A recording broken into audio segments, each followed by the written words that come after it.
नमस्कार मित्रांनो. तर आपण आज निघालो आहोत नवीन प्रवासाला. सोबत माझे मित्र. तर नेमकंच आता हॉस्टेलच्या बाहेर पडलेलो आहोत आणि प्रत्येक आनंदी चेहरा पाहू शकतात की आनंद आता कॉलेजमध्ये शोधता येत नाही म्हणून आम्ही निसर्गात शोधायला चाललो आहोत.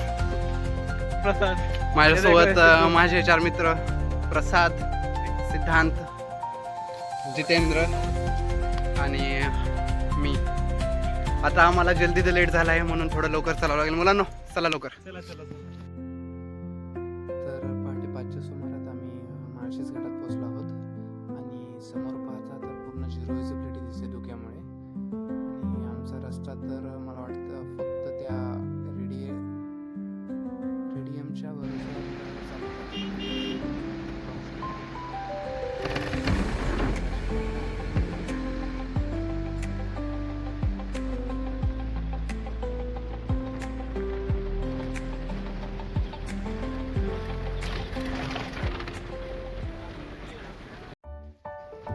पहाटेच्या प्रवासानंतर आम्ही आता आमच्या स्टेकडे निघालो आहोत.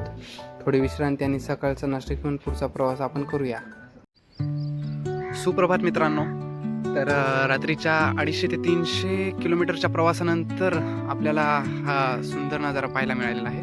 तर आपण पोहोचलो आहोत सावर्णे गाव, तालुका मुरबाड, जिल्हा ठाणे. तर आपण पाहू शकतो गावाचं सौंदर्य. धुक्याच्या चादरीमधले लपलेच काय असं वाटत आहे.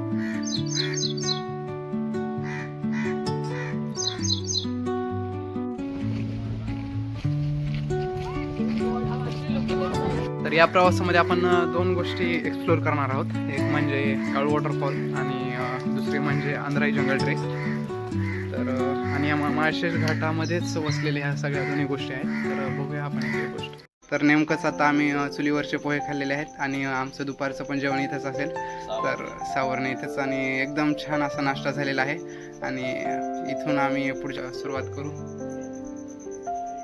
तर यशवंत काका रडे सावर्णे गाव यांच्या निवासाने आपण सकाळच्या सगळ्या गोष्टी, नाश्ता वगैरे आणि फ्रेश वगैरे होण्यासाठी आपण इथं थांबलो होतो. आणि दुपारच्या जेवणासाठी पण आपण परत यांच्या ठिकाणीच येऊ आणि त्यानंतर पुढच्या प्रवासाला जाऊ. काकांनी खूप चांगली व्यवस्था करून दिली इथे. धन्यवाद काका. तुम्हाला पण इथे तुम्हाला पण जर यायचं असेल काळू वॉटरफॉल आणि आंध्राई जंगल ट्रेक तर या ठिकाणी आपण येऊ शकता.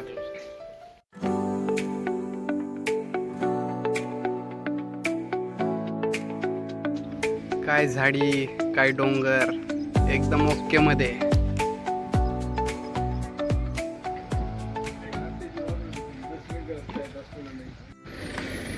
तर काळ वॉटरफॉलच्या ट्रेकला आम्ही निघालेलो आहोत.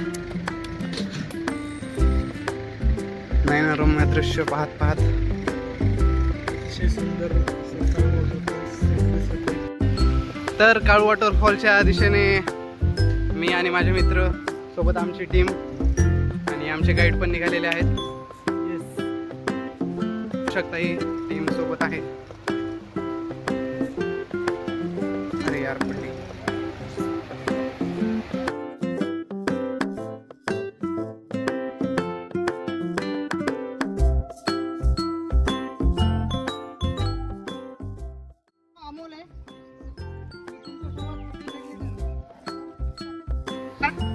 या संपूर्ण ट्रेकमध्ये आमच्यासोबत असलेले ट्रेकर केवळ मार्गदर्शक नसून आमचे खरे साथीदार आहेत.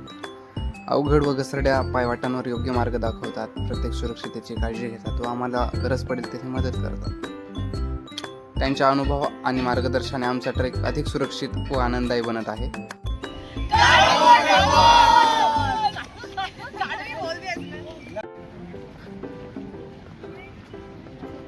इथे आपल्याला 2 धबधबे पाहायला मिळतात. तर तो मोठा जो दिसतो हा काळू वॉटरफॉल आहे आणि हा जो छोटा आहे त्याला बाळू वॉटरफॉल म्हणतात. आणि इथं बरेच छोटे छोटे वॉटरफॉल पण आहेत आजूबाजूला.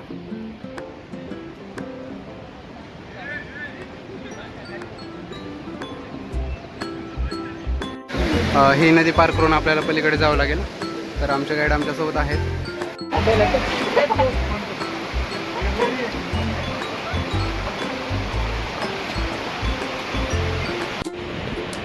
नदी पार केल्यानंतर आपल्याला पुढे जंगलातून पायवाट सुरू ठेवावी लागते.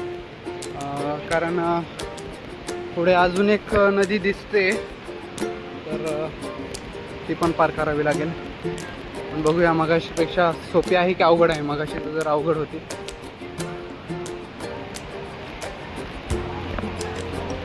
इथे पर्यटकांची गर्दी पण आपण पाहू शकतो. अरे हे काहीतरी वेगळंच दिसतंय.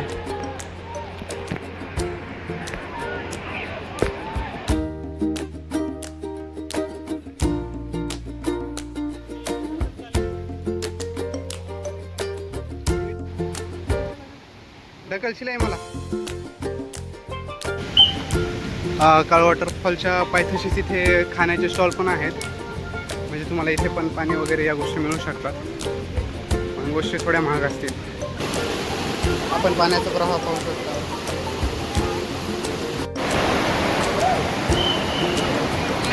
रोपच्या सहाय्याने व ट्रेकरच्या मदतीने हा प्रवाह पार करून आपल्याला पुढे जावं लागणार आहे.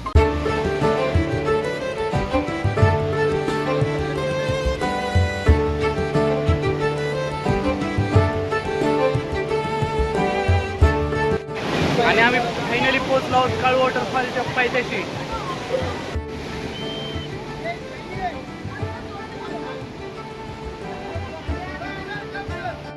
धुके, हिरवाई व पाण्याचा प्रचंड प्रवाह, निसर्गाचं रौद्र रूप डोळ्यासमोर उभं आहे.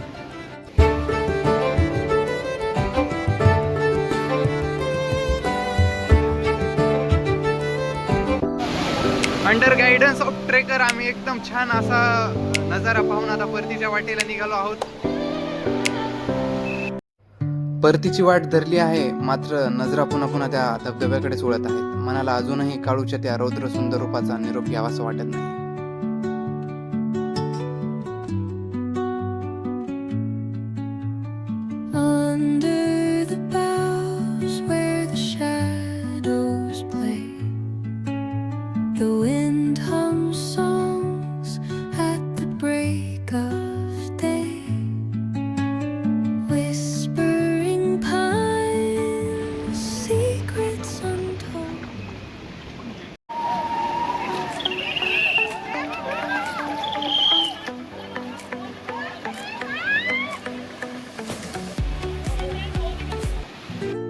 हा जो समोर डोंगर पाहतो आपण, तोच माळशेज घाट आहे. सकाळी आपण तिथूनच आलेलो आहोत. तिथून एक रखरखतेऊन भेगाळलेल्या जमिनी व कोरड्या विहिरी पाहणाऱ्या माझ्यासारख्या मराठवाड्यातील तरुणाला हे दृश्य काही स्वर्गापेक्षा कमी नाही. हे सर्व डोळ्यामध्ये घेऊन आता आम्ही अद्राई जंगलकडे निघालेलो आहोत.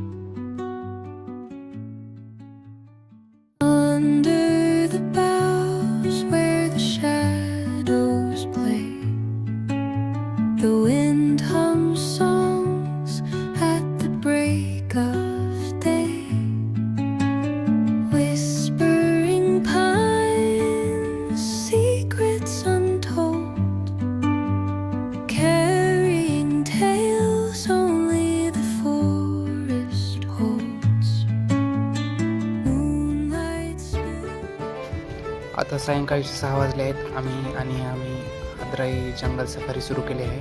एवढ्या उशिरा जाणे धोकादायक आहे, परंतु आमच्यासोबत आमचे ट्रेकर आहेत. पूर्ण जंगलामधून न जाता आम्ही जवळच्या वाटेने त्याच्या व्ह्यू पॉईंटवर पोहोचलो आहोत, कारण उशीर झाला होता खूप. आणि आपण पाहू शकता हा काळ वॉटरफॉलचा टॉप व्ह्यू, जो वरून कोसळतो वॉटरफॉल. आपण खालच्या व्ह्यूने पाहिलं होतं, आता वरून पण पाहिलेला आहे. 7 वाजले आहेत, अंधार पडत आहे आणि आभाळ पण खूप दाटले आहे. आता आपल्याला परत निघावे लागेल. एवढ्या वेळ इथे थांबणं योग्य नाही. सर्व गोष्टी डोळ्यात भरून आणि मनात साठवून आता परतीचा प्रवास सुरू होतोय. धुक्यात हरवलेले डोंगर, कोसळणारे धबधबे आणि जंगलाच्या पायवाटा सतत डोळ्यासमोर येत आहेत. शरीर थकलं आहे, पण मन मात्र अजून ताजंतवानं आहे. काही दृश्य मी कॅमेऱ्यामध्ये कैद केले आणि काही मनामध्ये छाप करून गेलेले आहेत. तर अशाच एका सुंदर प्रवासामध्ये परत एकदा आपण भेटूया. तोपर्यंत good bye, take care, thank you.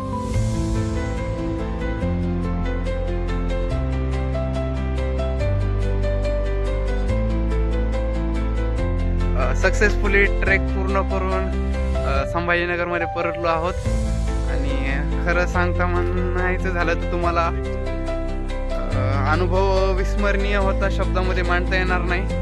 पण थोडक्यात आमची जिर्दी